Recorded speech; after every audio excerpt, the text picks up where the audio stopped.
16 जुलाई 2012 कसेड़ी घाट। 4 दोस्त अनिकेत, साहिल, राजीव और अमित सब हॉलिडे एंजॉय करने के बाद रात में वापस घर लौट रहे थे।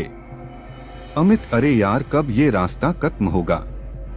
2 घंटे से इसी रास्ते पर भटक रहे हैं, बैठे बैठे कमर में मोच आ चुकी है।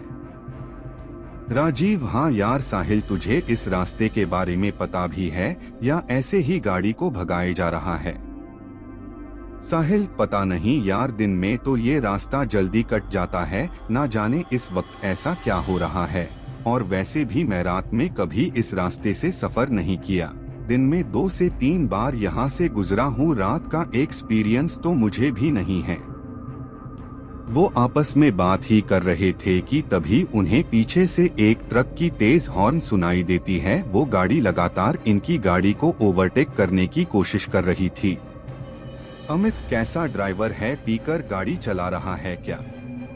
इतने में उस ट्रक ने इनकी गाड़ी को एक तेज टक्कर दी और लगातार हॉर्न बजाता रहा। अनिकेत, साहिल साइड दे उसको, वरना ऐसा लगता है कि ये हमें मारने के इरादे से आया है। साहिल उस ट्रक को साइड दे देता है और वो गाड़ी सीधा आगे निकल जाती है। साहिल, तुम लोगों ने उस गाड़ी को देखा? ऐसा लग रहा था कि जैसे खंडर से निकाला हो, ऐसा लगता है 200 साल पुरानी ट्रक है।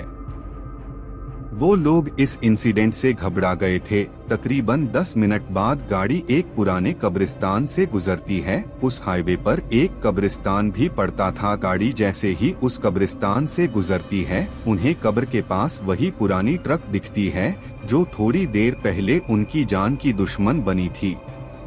राजीव, साहिल गाड़ी रोक, वो देख। अमित, अरे ये तो वही ट्रक है जिसने हमें परेशान कर दिया था। साहिल, मुझे लगता है कि हमें एक बार जाकर देखना चाहिए कि बात क्या है। अमित, तू पागल हो गया है क्या? आधी रात इस तरह कब्रिस्तान में जाने की बात कर रहा है? अरे मरना है क्या?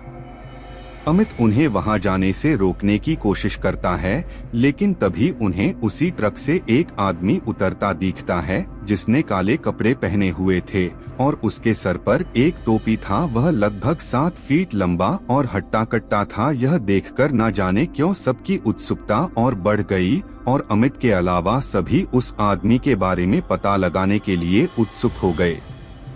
सभी उस आदमी के पीछे जाते हैं और अमित को भी मजबूरन उन तीनों के साथ जाना पड़ता है। चारों जब उस ट्रक के दीवार के पास पहुंचे तो उनका दिल बैठ गया। उन्होंने जो देखा उसे देखने के बाद उनके रोंगटे खड़े हो गए। उन्होंने देखा कि एक ट्रक ड्राइवर कब्र खोदकर लाशों को निकाला और उसे बेरहमी से खाए जा रहा था। वह जिस्म के हर एक अंग को निकालकर गंदी तरह से खाए जा रहा था।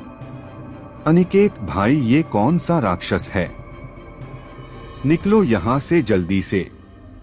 हड़बड़ाहट में सब वहाँ से एक साथ भागे, लेकिन अमित इतना डरा था कि वह हिल भी नहीं पाया। कदमों की आवाज सुनकर उस शैतान को पता चल गया कि कोई उस पर नजर रख रहा है। वह जैसे ही पीछे पलटा, उसे वह 3 लड़के भागते और एक वहाँ खड़ा दिखा। वह शैतान अमित के करीब पहुँचा और उस शैतान ने सीधा अमित के गले पर वार किया और एक ही वार में अमित की दर्दनाक चीख निकली और इसके साथ ही अमित की वही मौत हो गई।